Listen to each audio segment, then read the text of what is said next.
bienvenue sur notre chaîne. Nous publions des extraits vidéo pour vous aider à choisir celui qui vous plaît. Pour savoir comment télécharger ce livre audio gratuitement, ou un autre de votre choix, n'hésitez pas à cliquer sur les liens en description.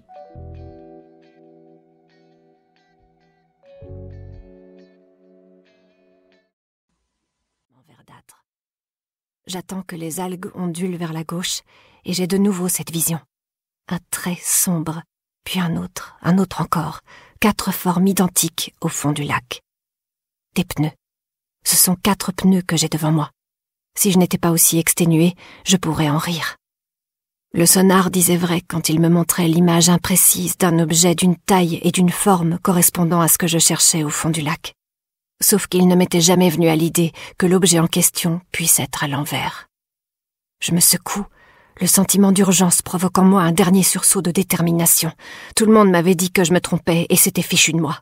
Les gens d'ici avaient levé les yeux au ciel en me voyant peiner pour mettre à l'eau un bateau que je ne savais absolument pas piloter.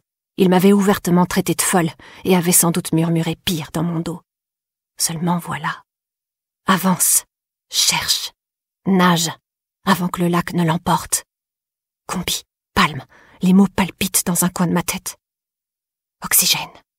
Il y a un problème. Un gros problème.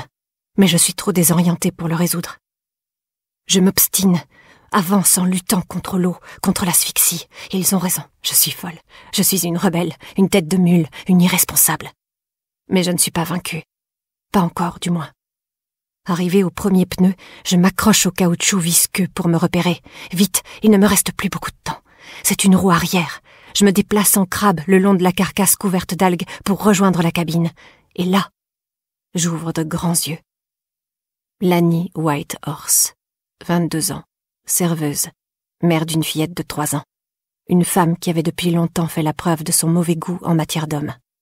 18 mois qu'elle avait disparu. Elle avait fichu le camp, avait-on décrété ici. Impossible, avait soutenu sa mère.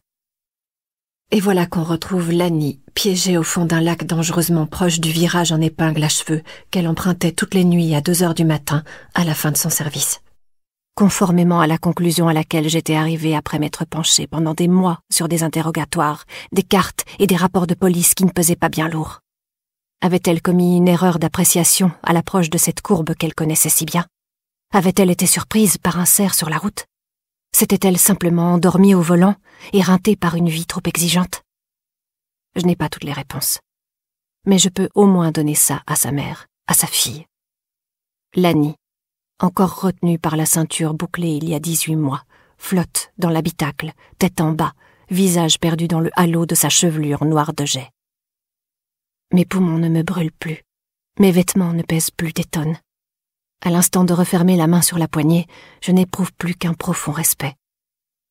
La portière s'ouvre sans difficulté. Attendez, ce n'est pas possible sous l'eau. Palme, oxygène, qu'est-ce qui ne va pas? Mon cerveau donne enfin l'alerte. Attention, danger, réfléchis enfin. Mais rien n'y fait, je n'y arrive pas. Je prends une inspiration. J'aspire l'eau du lac, je l'accueille dans mes poumons. Je ne fais plus qu'un avec le lac, ou le contraire. Lani Whitehorse tourne la tête vers moi.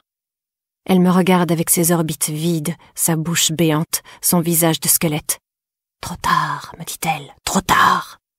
Son bras osseux se tend d'un seul coup vers moi, m'agrippe par le poignet. Je me débats, je veux m'éloigner. Mais j'ai lâché la poignée, je n'ai aucune prise. Je n'ai plus d'air, je me confonds avec l'eau du lac et les algues fines. Lani m'attire dans l'habitacle avec une force inouïe, un dernier cri. Je le regarde s'échapper sous forme d'une bulle d'air qui remonte vers la surface, tout ce qu'il reste de moi. Lani referme la portière sur nous, et je la rejoins pour toujours dans les ténèbres. Grondement, crissement. Soudain, une annonce tonitruante. « Prochain arrêt, South Station !» Réveillée en sursaut dans ce train qui s'immobilise brutalement, je cligne des yeux et découvre mes vêtements secs. Un rêve, un cauchemar plutôt. Ni le premier ni le dernier, vu l'activité que j'exerce. Toujours enveloppée d'un léger voile d'angoisse, j'attrape mes bagages et je m'empresse de suivre les autres voyageurs qui descendent. Voilà 3 semaines que j'ai retrouvé Lani Whitehorse piégée dans son pick-up au fond d'un lac, après des mois d'enquête acharnée dans une réserve indienne où ma présence n'était ni regardée d'un bon œil par la population, ni souhaitée par la police tribale. Mais, en découvrant cette affaire sur Internet, j'avais été émue par la conviction inébranlable de sa mère. Jamais Lani n'aurait abandonné sa petite fille. D'accord, c'était une femme perdue qui choisissait mal ses fréquentations, mais n'en était pas moins mère. Jamais je ne comprendrai pourquoi les gens s'imaginent que c'est incompatible. Je m'étais donc installée dans la... Si ce livre vous a plu, vous pouvez alors le télécharger gratuitement. Pour savoir comment faire, cliquez sur le lien en description de la vidéo. N'hésitez pas à commenter pour nous informer des extraits de livres audio que vous aimeriez écouter. Pensez à liker et à vous abonner pour ne rater aucune vidéo.